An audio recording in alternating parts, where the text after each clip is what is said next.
একটা মিথ্যা তথ্য, আয়নাঘর। কোথায় আয়নাঘর? তাকে আজকে ব্যাখ্যা দিয়ে বলতে হবে কোথায় আয়নাঘর। আয়নাঘর গুম খুন, কে গুম খুন করেছে? গুম খুন তো তোমরা করছো, প্রকাশ্য খুন করছো।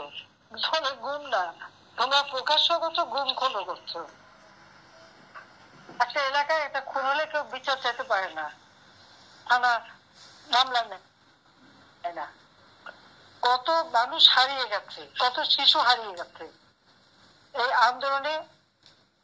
বিভিন্ন সময় বিভিন্ন বয়সের ছেলে মেয়েদেরকে ব্যবহার করা হয়েছে, তাদের তো কোনো হদিশও পাওয়া যাচ্ছে না।